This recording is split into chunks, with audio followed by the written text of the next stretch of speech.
Greetings, everyone. Teching 101 here, coming to you live. Well, not really live because this is a recording, but live from London. Look at London, isn't it beautiful? London looks like a hotel room. All of the city just looks like a hotel room. Weird, right? Anyway, I'm in London right now for MCM Comic Con. I was just there this morning. Rustage has a table there. Schwabity has a table there. In fact, I just got this cool Schwabity bear beanie from over there. Spooky's here. Briggs is here. The whole gang is here. We're doing a panel on Sunday at the Fringe stage at 1 p.m. We're doing a One Piece Isekai D&D kind of crossover panel. So come on down if you're in the city for that. I met a lot of fans already. But I did want to get this review out because with all the breaks One Piece has been taking lately, I was kind of low-key hoping this would have been a break week because I'm on vacation. And a lot of times when I do go on vacation, it usually is a break week. It just ends up working really well. This time it did not. So the chapter came out actually yesterday, and I do want to get that out to everybody. So this will be chapter 1115 review titled Continental Fragments. Yes, so put on your geology hat, not your geography hat, your geology hat, which happens to look like a Schwabity beanie, and we'll be talking about some geology today. All right, so we continue Yamato's pilgrimage in the cover page series. Yamato has not left the Flower Capital yet. I think Oda just kind of wants to touch base with everybody that's there before Yamato moves to the other regions and eventually to Hakumai to return Yasuie's sword to the Enma Shrine. So we see Hiyori and we see Otoko, and they are performing, they are making bento boxes and little like onigiri rice balls for Yamato for his journey, and Yamato's just back there like, like everything's happy. So I think this is going to be a very long cover series, and I have no idea about this. It might be the last cover series, depending on how long it goes on for and how much of because what I'm saying is this might be the last normal cover series, where we're focusing on the previous arc, because normally that's how they work, like the previous arc, but after Egghead is concluded, I don't think we're going to get a cover page focusing on Egghead because Egghead's going to be kind of destroyed. So any cover series that exists after this is probably going to be a very unique one, and it might be the last one. Okay, this might be the last normal one, right? But we see Hiyori and Otoko. Otoko, it seems like Hiyori's probably going to just basically adopt Otoko as like her younger, like sister, or maybe even kind of like her daughter kind of situation because Yasu died and everything like that. But do not worry about Otoko. She's probably going to live in the Flower Capital from now on, and everything will be great for her. So yeah, it sucks that her dad died, but she'll be okay. Otoko will be okay. And Yamato begins the journey here. Well, actually, we cut from Wano to begin the actual chapter because, dude, listen, this is like the culmination of 25 years of Oda's writing. Okay, we are focusing on all the different locations, and literally not a stone goes unturned. I mean, there's still a few characters and locations in the One Piece world we have not focused on yet, but we honestly have a solid chunk of them. Like, we focused on Syrup Village. We see Kokoyashi in this chapter. Have we seen the Baratier's reaction to Vegapunk's message yet? I actually don't know if we've seen like Zeph and Patty and everybody react to it, but we get to see Foxy in this chapter. We get to see the fake Straw Hats in this chapter, is how much Oda focuses on this. This is all the characters, everybody we met up until now, is reacting to Vegapunk's message. Now, like the Skypeans and stuff, we don't see their reactions, and that makes sense because they're up in the sky. They probably don't even have Den Den Mushi up there, and, they wouldn't even know who Vegapunk is. Like, we don't get to see Eneru's reaction or anything, but, the ones that it makes the most sense to see, we see. And we actually cut to the Flower Capital at Wano, where we see a big Jolly Roger of the Straw Hats hanging on the, right below the palace. And they normally don't have Den Den Mushis, like the visual ones. They have, like, those little, pond snails for, like, short-term communication. But they mention that they found a visual Den Den Mushi, or I think, or at least a regular one, in Orochi's possession. So it would make sense because Orochi was doing dealings with Kaido and Cypher Pole. He had to have a Den Den Mushi to communicate with the outside world, okay? So, there's Orochi. Orochi lives on in Den Den Mushi form. I am Lord Orochi! I am a Den Den Mushi! And it's just like, Momonosuke and Kinemon are like, this thing is so annoying, how do we shut it off? It's the only one we have. It's the only Den Den Mushi that can broadcast to the outside world. It's like, okay, fine. I am Lord Orochi. Oh, everything Vegapunk says is just in Orochi's voice for some reason. That's not even how Den Den Mushis work, but it's how this one works. It's like, I am Dr. Vegapunk. The world is going to sink. No! So we see Momonosuke eating some dango. We also see Kinemon. We see Shinobu. We see Tama there, and some other random samurai. I thought one of them was Denjiro in the background, but no, he's not Denjiro. Just some other samurai. They're like part of the palace guard, I guess. Momonosuke's eating some dango, and he's like, he's reacting to the last thing Vegapunk said in the last chapter, which was mentioning Joy Boy. So he's like, Joy Boy. You were a pirate too, just like Luffy, eh? Okay, the plot thickens. And then Kinemon's in the background like, oh, what do you know about this, my lord? Do you know about Joy Boy? Momonosuke would probably know a little bit about Joy Boy because he stayed on Zou for a while and communed with Zunisha before they headed to the battle at Onigashima and Wano and everything. So, depending on what Momonosuke spoke about with Zunisha, there might be a reference to Joy Boy. Maybe Zunisha couldn't tell him everything, but they could communicate. So there's probably a little bit of something there involving Joy Boy. We then cut to G4, the first time G4 has ever been shown in the canon of One Piece. But any fan of One Piece D&D obviously knows that G4 appeared in that storyline first. So, yeah, we were at dinner last night, and I was reading this chapter, and I was just like, well, Rustage, G4's finally canon. They finally made it canon, but you did it first. We see imprisoned in the G4 Marine base. This is probably, I would assume, in Paradise, because G2 and G3 are both in Paradise. I would assume this is too. I think it starts G5. Well, no, because... no, G8 was, I guess, non-canon technically, but it really should be canon because G8 was incredible. But this is definitely probably a base that's in Paradise. We see in prison there the fake Straw Hat crew. This is what I mean by, like, Oda, no stone unturned. I'm sure Oda had an assistant or somebody go back and, like, just make me a list of everybody that I could just feature, in this part of the story where everybody's reacting to Vegapunk's message. And he's like, what about the fake Straw Hats? Like, oh yeah, the fake Straw Hats. So at the end of Sabaody, it looked like they were mostly captured, but then also the Pacifista were rampaging, and there was a lot of chaos going on there. The fake Sanji, Drip, he was almost killed by Caribou. He's right here, so he survived. And we also had Damalo Black, who was the leader. He was the fake Luffy. He had a bounty of like 26 million. He was like three-tongued Damalo Black, right? And so Sentomaru like knocked him out with his axe, and it looked like he was going to be taken away to the Marine base. And they are in a Marine base here, but I don't think this is the direct result of what happened at Sabaody. I think they escaped, and then they started to impersonate the Kid Pirates, and then they got captured again, and now they're imprisoned in G4. Because we see them cosplaying as the Kid Pirates. We see Damalo Black as Kid. He's got the spiky hair. He's got the scars. I don't know if the scars are fake or not, because when he was Luffy, he obviously could just draw on the fake scar. Kid's scars are a little bit more, like, they look like, honestly, real scars. I am next to an airport, by the way, so there's a plane flying over. I don't know if you could hear that, but just bear with me. And anyway, so maybe the scars he got from another point, maybe he got them after the, like, Sentomaru, like the jailbreak or something the first time around. We see the fake Sanji, Drip. He is cosplaying as Killer. He's got Killer's shirt, and it looks like, because he's not wearing Killer's mask, it's just his face. So it's like he took like a marker, like a Sharpie, and just put like the dots on his face, like where Killer's like eye holes would normally be. We see, I think, Turco, who is the fake Frankie, and he's cosplaying as Wire, the dude with the cloak and like the devil horns and like the pike and like the spear. And then we see Manjaro. Manjaro was the fake Zoro, and he's cosplaying as Wire in the Kid Pirates, and he has like the rocker outfit and like the long hair, right? So they're just hanging out in a jail cell. We don't see the fake Nami, Chocolate. Mount Bluetane was the fake Sogeking. We don't see the fake Chopper. I just hope the fake Chopper got away, because it was just a normal fox.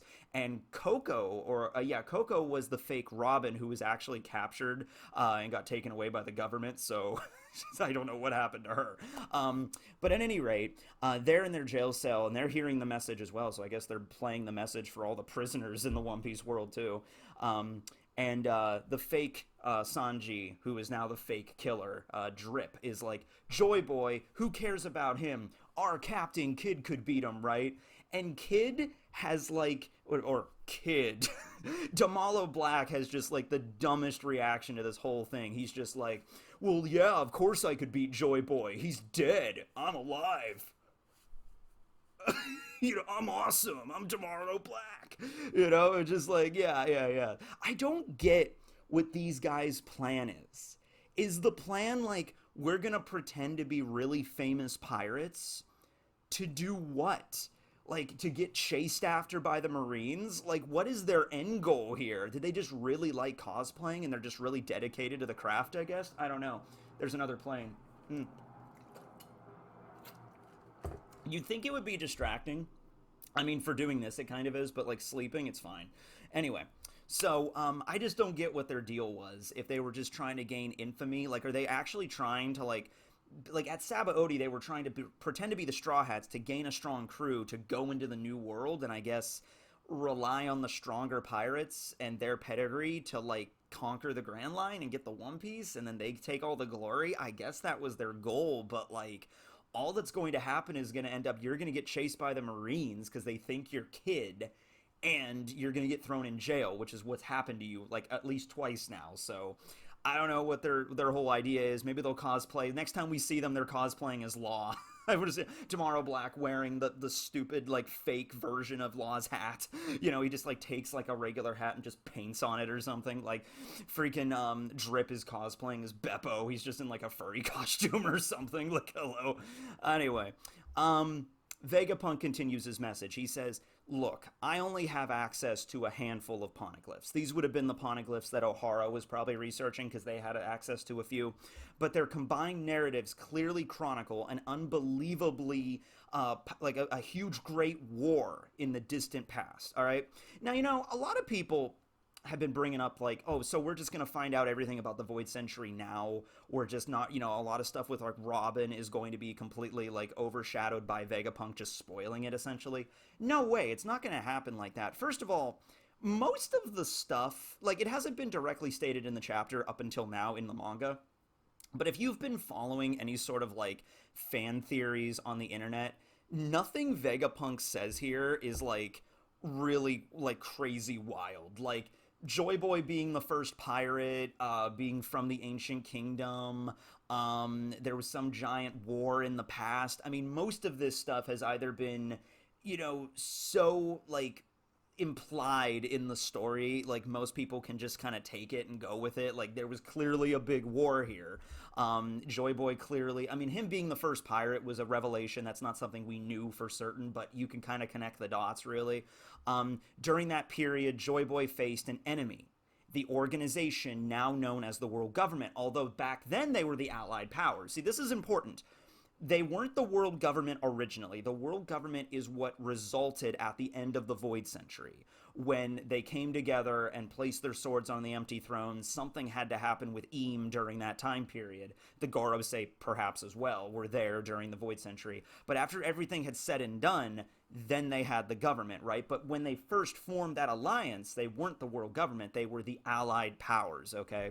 So something was going on with this ancient kingdom where the other kingdoms in the world were like, we don't trust them. And it's probably because the ancient kingdom had the ancient weapons and also had so much more technology that everybody else was just kind of like, if they want to destroy the world, they could. Now, maybe the ancient kingdom wouldn't have done that. They would have not used the weapons in that way. But those allied kingdoms got together, those 20 kingdoms, and they're like, we don't trust them. We need to take their shit, probably. That was like a general idea, right? So we see some Marines reacting to this. Like, wait a second, the enemy was the world government? Isn't that who we work for? Because we're Marines? Well, yeah, but they said Joy Boy was the first pirate, so Marines fight pirates. World government fights pirates. That's pretty standard, right? We do see a scene of Dorian, Broggy, and Luffy running away from Top Man as he's just shouting, like, Vegapunk! And they're still running away in the flames. A temporary coalition of the 20 kingdoms joined together, and it can be assumed that an alliance was only feasible to oppose that faction. So that gives you also an idea, like, it took 20 kingdoms, 20 of the most powerful kingdoms in the world, to go up against this one kingdom. That's how powerful the ancient weapons and the ancient kingdom were. And Joy Boy might have been their king, something like that. We see Marcus. He's walking through the Labo phase now, back in his human form, and he's just outputting a tremendous amount of Conqueror's Haki and just knocking out every single living thing he can see. All the Denden Mushi in the entire area. He's just like starting from the bottom probably and just going up and just like conquerors, just knocking out as many Denden Mushis as he can is like a constant pulse. He looks really pissed while he's doing it too. He's like, damn you Vegapunk having me to do this crap, right? We're gonna see here later in the chapter the Gorosei are really losing their patience with this shit, and they're like, even like before they were like, hey, can't we just nuke the entire Labo phase or destroy the entire lab? And they're like, no, we shouldn't do that because the Mother Flame is here and there's other dangerous things that could explode. And later in this chapter, they're just like, we need to stop this message. So it's getting to the point where even they're getting miffed to the point where they have to end it, right? I'm afraid the cause of this conflict still eludes me, so I do not presume to judge the morality of the combatants. I can, however, say this was not a clash. This was a clash of two ideologies. So Vegapunk goes on to say this. This is probably because of Vegapunk's sensibilities as well. Do not think of this as a battle of good versus evil. Now, that's from Vegapunk's perspective, but I also want to clarify that, like, Oda himself is kind of telling us, do not think of this as the Allied powers, the world government, are objectively evil, and the Ancient Kingdom was so good and holy, and they were all saints and everything like that. That would be, I think, a really simplified way of doing this, and the culmination of 25 years of a manga like this good, ending with there were a bunch of evil people, then there were a bunch of saintly people, and the evil people waged a war against the good people, and they won, and the good people died, and the evil people took over the world. Now, we know the world government right now is corrupt as shit. We're aware of that, right? Maybe it wasn't like that at the beginning. Maybe Eam, even at the beginning, was one of just the 20 founding families, and they were like, we will pledge to not sit on the empty throne, and we will pledge to, actually rule the world properly, because we have the power to do that now. And, well, absolute power corrupts absolutely. And over the years, maybe eventually Eam, if Eam really was immortal too, like maybe Eam went mad with power and just over the centuries warped their personality to the point where the world government ended up where we are today. Remember, we are seeing the conclusion of the world government, because Dragon's Revolution is going to remove that, well, at least the Tenryubito from power by the end of the story, okay? The world government will probably exist in some form, just not the way it is now, right? So we are seeing the end result. We are seeing how bad it has gotten for the world, that the government is so corrupt, and Dragon's Revolution is gaining steam, and all the pirates are in the world and everything like that. But I'm just saying, at the beginning, those 20 families that came together, they might have actually been dedicated to the cause. They might have been, like, we know at least Lily was. We knew Lily didn't even want to rule the world. She was like, I'm going back home to Alabasta, and then she went missing, right? I'm sure some other kings and queens that were the part of these allied powers, they felt the same way too. Maybe there were a few of them in there. Maybe the original Don Quixote king that would have been like, let's rule the world, like let's subjugate everybody, like might have been like that. But there had to have been a few that were like, let's be pragmatic about this. Let's be fair. Let's have a good balanced system and everything. And it just, Eam eventually just took over everything, right? We do see a panel of Joy Boy, like in silhouette, of course, don't get excited. We do see a panel of Joy Boy in the sun god Nika form, fighting against the kings in the past. They're all in silhouette. We just see them wearing crowns, and then we see like a symbol of like Luffy's Gear 5th, like jumping into the air. So that was Joy Boy, clearly. We see Zunisha, and we cut to there on Zoe. We see Wanda and Carrot, who is the new Duchess of Zoe, I suppose. We see Sicilian there, Giovanni, Consulate, who are the three musketeers. We see them. Vegapunk goes on to say that this civilization was so advanced over the last 900 years ago, the weapons they had during that time period are far beyond modern science, even for me. Like Vegapunk even says, like, even I have difficulty understanding and recreating these things, right? So like the Iron Giant and like Vegapunk can't like replicate the ancient weapons, and it's even beyond his scope, right? The minks are there, and they're just like, whoa, that's amazing. Like Carrot is like, wow, that's crazy, that's amazing. We then cut to see Foxy. I know everybody was waiting to see Foxy. You know what? I am happy to see Foxy. I'll tell you why. Because Foxy is finally where he belongs. Adrift on a small little rowboat in the middle of the ocean. Not a berry to his name. Little bit of thing about Foxy, okay? Foxy shows up so many times in the anime. Like, he has several filler. He basically becomes the standard filler villain. He becomes like Team Rocket for the Straw Hats, where he's not really a threat, but he's kind of a threat, but he's not really a threat. They use him so often after the Davy Back fight arc, which is part of the reason I hate Foxy. They just keep reusing him and reusing him. He doesn't show up in the manga after the Davy Back fight, all right? He shows up in movies. He showed up in that Nebulandia OVA, right? And they just keep using Foxy as like just the standard filler villain. But this is the first time we're seeing him since then, so he's pretty poor. He's on a ship that has his figurehead, but it's like a tiny little dinghy. And Portia's in the background like, I'm hungry, boss. And then Foxy has a beard and a goatee now, and he's just shit-talking Vegapunk, and it's very clear that they're just homeless. They're just homeless, wandering the ocean with no Jolly Roger. Good for them. Okay, so I mean, it's good we focused in on Foxy. We finally knew what happened to him canonically in the story. Vegapunk says, and therein lies our problem. The problem involving, like this advanced technology that even I can't really comprehend. We do cut, before we continue with Vegapunk, we do cut over to see Stussy and Kaku. All right, and they're still in the command room that's very destroyed, and Stussy's about to lower the frontier dump. She has to stay on standby. Kaku is honestly off to the side, just in the bubble still, and he's just like... Kaku looks very solemn in this chapter, and I think he's relating his situation a little bit to Stussy here.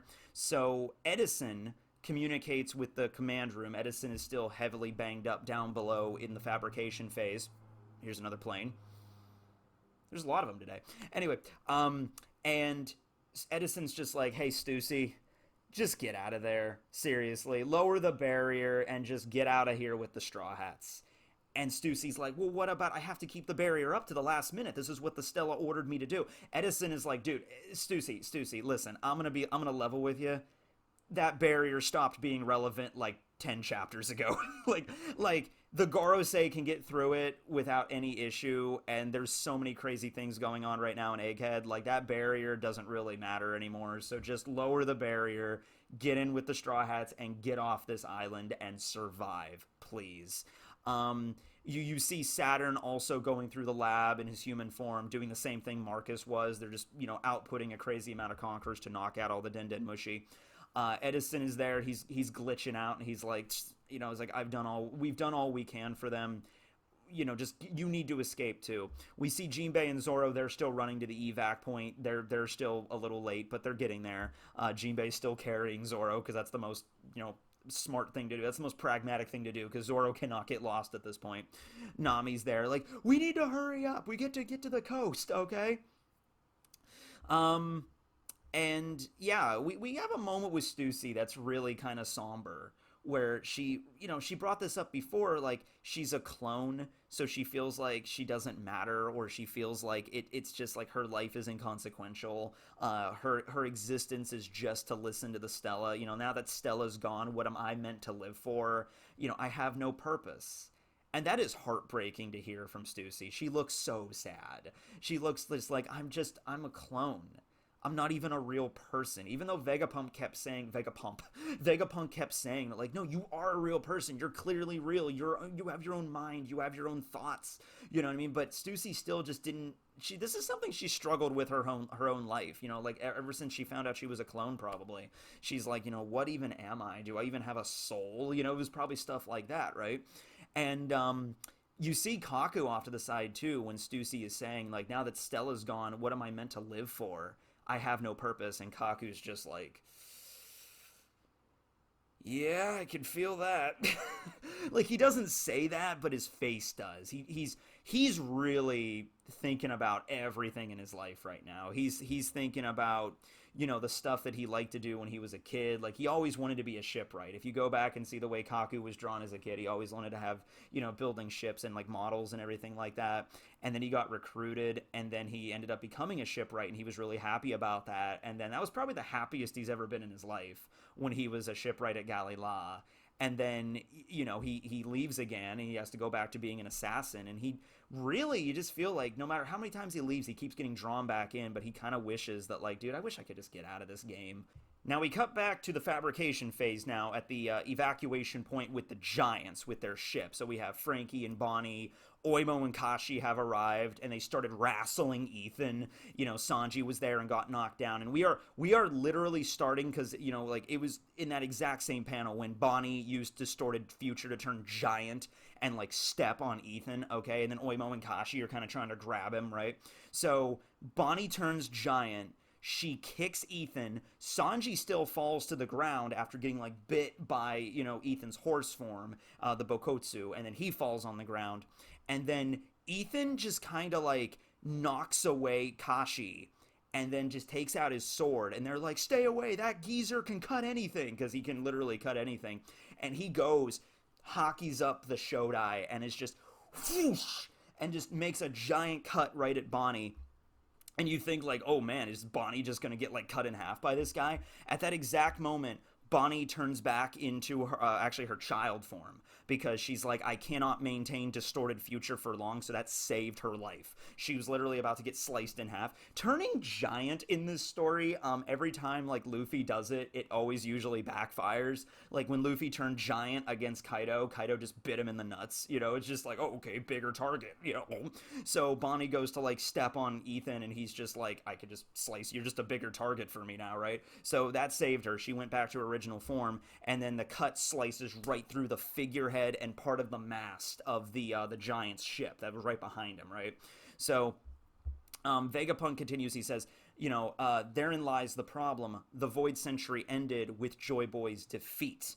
Like, okay, so the Ancient Kingdom lost and the world government took over. We know that already. Ethan has had enough of this. Even though he's fighting against all of these people right now, he's like, how much are you willing to save, Vegapunk? And he jumps into the sky.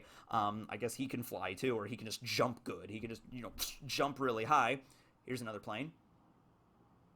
I don't know if you can hear these. I might just, wait. Oh, this is a big one. Can you hear that? Welcome to London. But anyway, Ethan jumps into the sky really good, or he flies or whatever, takes out his sword, and just with one mighty god slash, just whoosh, the entire labo phase. So the whole lab is like, a cloud, just gets... So the part that the Straw Hats are on, and we can even see the Sunny. Oda even drew the Sunny off to the side, and we even see, like, some of the Straw Hats. Like, it's very small detail, but you can see it, right? That part is on the top, so it just... And then the bottom part is the part that's being created by that building that Edison is in. So I have no idea what is going to happen to the upper part of the Labo phase now. If that island cloud is just going to dissipate because it's not connected to anything anymore. Ethan also cuts directly into the basement level, where all the Cypher Pool agents were being held, as well as the Seraphim were bubbled. So they all immediately fall out of the basement, and they fall down to the fabrication phase, the Cypher Pool agents and the Seraphim. Now, the Seraphim are still bubbled when they're falling. They don't pop out of the bubbles or anything, but the fall might do something, or maybe not, or we'll see what's going to happen with them in a moment. But Vegapunk's message continues. But the aftermath had grand consequences. The wake of the ancient conflict scarred the world, and those scars never healed.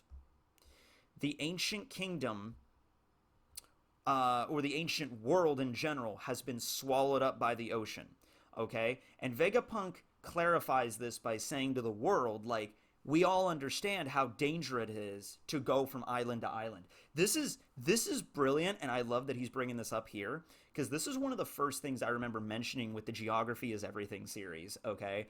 The idea that because it is so damn dangerous to travel between islands in the One Piece world, most people probably just spend their entire lives on one island with one culture, and Vegapunk says as much. You don't travel very many places because it's so freaking. There's giant sea monsters out there, especially in the Grand Line. Which is why one of the reasons why the sea train was such a big deal that Tom made. Because travel is not simple, right? And so Vegapunk's saying this, and we see the reactions to some people in the world, and they're just like, well, yeah, isn't it obvious? Everyone knows the seas are dangerous. And Vegapunk says, well, this might come about as like common knowledge to everybody, but the world was not always like this. We see Shimosuke Village, where Koshiro, Zoro's sensei, is training a new generation of swordsmen, and he's listening to the message as well. He says, Koshiro doesn't say anything, but Vegapunk's like, it wasn't like that 1,000 years ago. The cataclysmic ecological disaster that occurred during the Void Century sank the entire ancient world. We are living on top of the ancient world, so... I mean, Water 7 kind of, foreshadowed this. Wano definitely foreshadowed this. There's so many different moments in the One Piece story that's just like, oh, okay, it's like a little bit of a microcosm of what's going on in the grander story, right? But yeah, this is cool because from most people, like the average person in the One Piece world, if you ask them, like, why don't you travel to another island? They're going to tell you, the oceans are the most dangerous thing in the world. There's giant sea monsters that'll kill you. We can't go to another island, right? That's common knowledge. But it didn't used to be like that, right? It would be like, I don't know how to describe it. It would be like going up to a random person in our world and being like, hey, why don't you just go to Mars? It's like, well, space is dangerous, and space travel, you can't just travel to Mars like as like a vacation. It's like, yeah, but we used to be able to. It's like everyone's perspective on the world has been shifted. You know what I mean? Like they're learning about an ancient world that had technology way more advanced than theirs, and this is just like standard to them. Like obviously everybody knows the oceans are dangerous, right? There's huge weather patterns that'll kill you, right? So we see a beautiful panel where we see an underwater city. The city does look fairly advanced. I don't know if this is literally an image of the ancient kingdom we're seeing or something, but it looks like a pretty cool kingdom that is below the waves. We see some sea kings and whales sailing beyond it. So literally all the islands in the One Piece world, pretty much everything, I guess, except for the Red Line, used to be, continents, proper continents that just got flooded by 200 meters of seawater rose to cover those continents. 200 meters. I looked into it, and I think that's roughly, in New York City, you have the Empire State Building, right? Really tall skyscraper. That's like half of an Empire State Building. It's that much water. Which, if that happened, like if New York got flooded by like half of like the Empire State Building up to that much in water, the city would be, it would be destroyed. You wouldn't be able to live there anymore. It would just ravage the entire area, right? We see the reactions from Kamabaka. We see the revolutionaries. Everybody's pretty much shocked. Like Ivankov has a really big, like, what? Like kind of face. Dragon is the only one that's like straight face. Dragon is just like,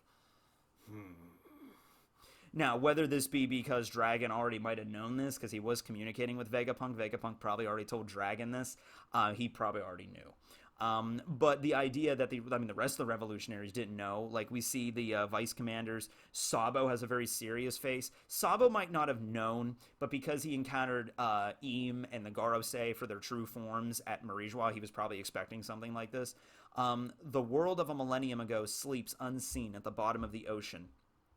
Oh my god. We see Kokoyashi briefly, like Genzo and everybody are listening to it. Nojiko just leaves to go back to the tangerine orchard, the Mikan orchard, and she's like, yeah, I'm gonna go check on my farm. And then Genzo's like, this is world-shattering information. He's like, yeah, don't worry, just tell me about it later. So, I'm sure a lot of people in the One Piece world might just have that kind of attitude of just like, I'm gonna go back to my normal radish farm, ocean sinking, Vegapunk's pirates, this doesn't involve me at all, right?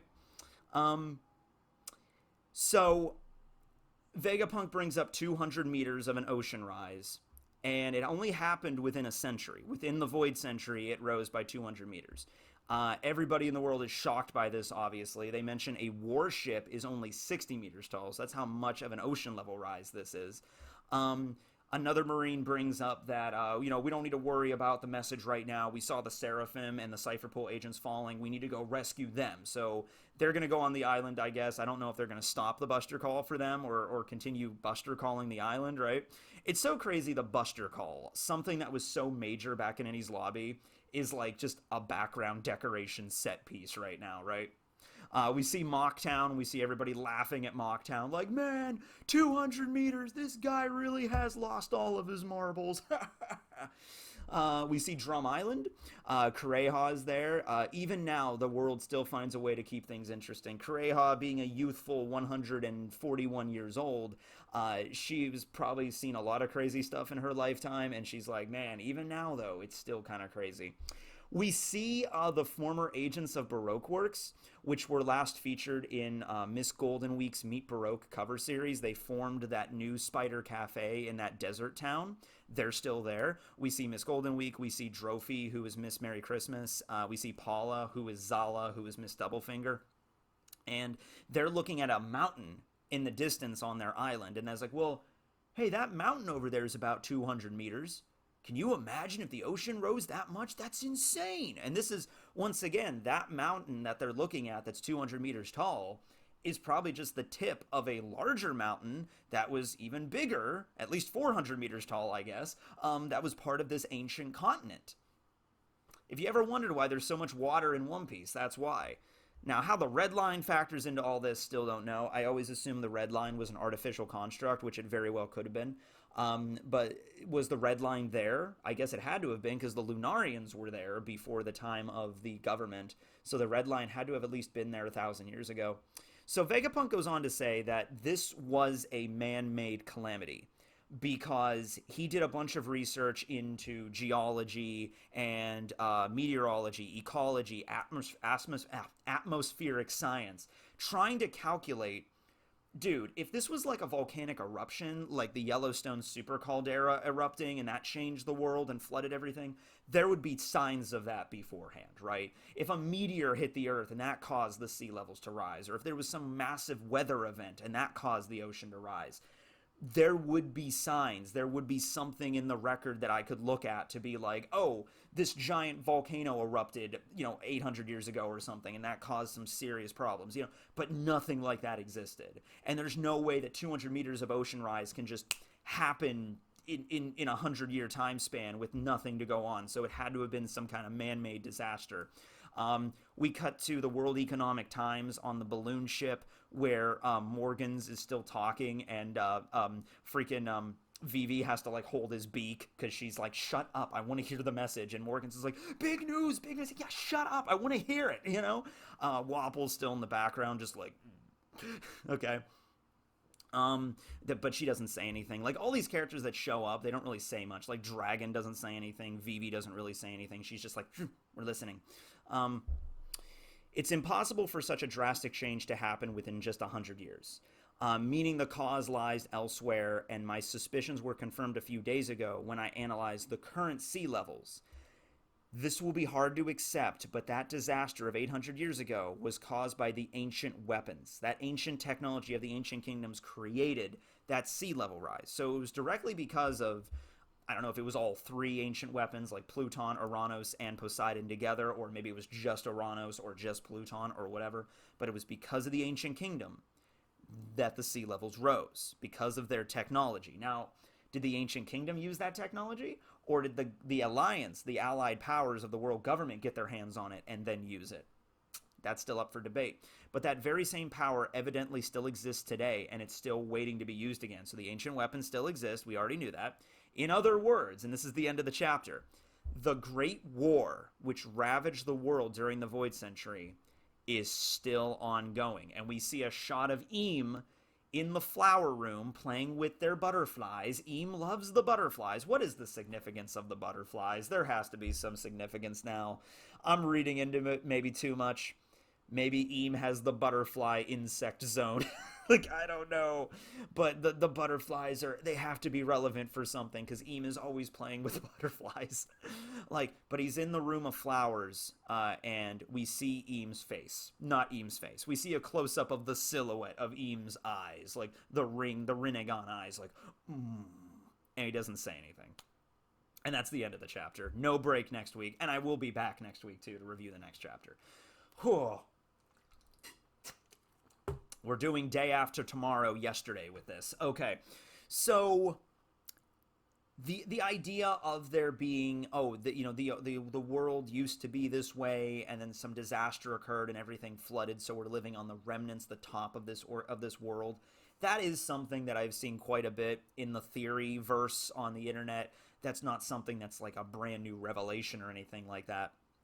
But still, to have Oda confirm it here, and the grandiosness and the scale of this, the entire world flooding, it also makes me question, like, okay, so like Wano, right? Like Wano had the same kind of thing happen to it, except like Wano the Wano we see right now is that giant earthen wall, right? So, the sea level as it exists right now after the flood from the Void Century reaches Wano, and it goes all the way up. You have to ascend a waterfall to get to Wano. So does this mean that, like, so the Wano that we know of, the Wano that the arc took place on with the Straw Hats in the present day, is up here on the top of Mount Fuji.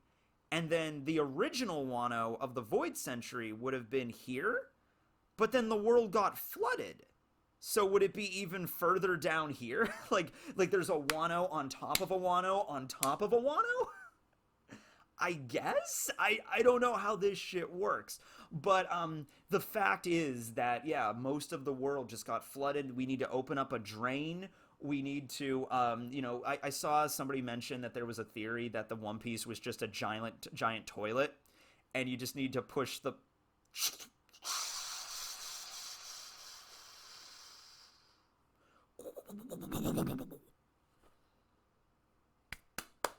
That fixed it. like the idea is that like Roger arrived at Laugh Tale, and it was like, once the sea levels get this high, press this, and it's like, oh, we got here too early, matey, yarg. Just like I've been seeing that around, and it's, dude, if the One Piece turns out to be a toilet, I don't think I would be mad. Because I never considered that as a possibility until like recently when I saw people mentioning it. Oh my god. I think we really have seen pretty much everybody around the world. There's a few. Perona. We haven't checked in with Perona in a while, ever since she was on Hachinosu with Kobe and everything. Oh, Sengoku and Garp. Garp would be imprisoned in Hachinosu right now. So, but there's just so many places that we've covered in the last few chapters that Oda is like taking full advantage of the world that he has built. That is incredible. So I guess Ethan went up to the Labo phase. That's probably one of the things I'm most interested in, and is like, okay, what's going to happen to the top half of the Labo phase now? Is it just going to skew and the clouds are going to disappear? Are the clouds going to stay, stabilized for a while? The Straw Hats need to get out of there. Stussy needs to get out of there. Stussy just needs to pick up Kaku's bubble and just get out of there, or unbubble him. Kaku needs to live. Let's see.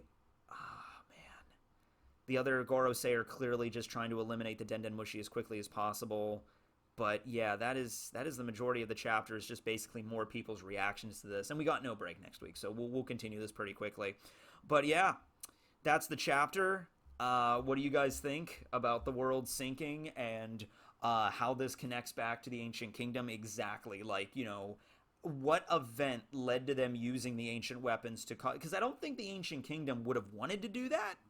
I don't get the impression that they were like some horrible, despotic, like, we have technology, we control the world, if we can't have it, nobody will, I could see maybe Eam doing that later, when maybe Eam takes control of the world government and is just like, no, we will purge it all.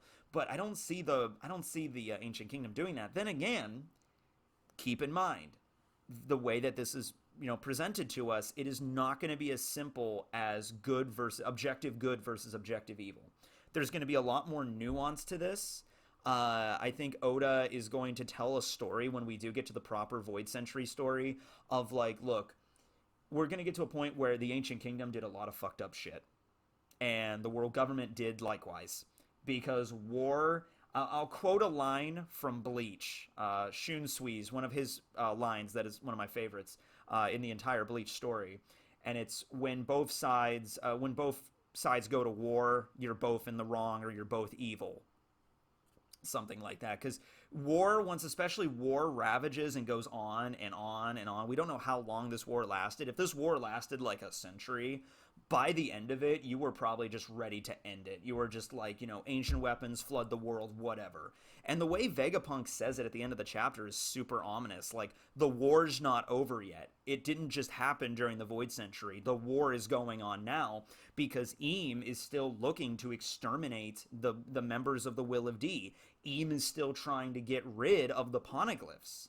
Eam called them like, oh, those vexing stones have real been a pain in my ass for the last 900 years, like that kind of shit, right?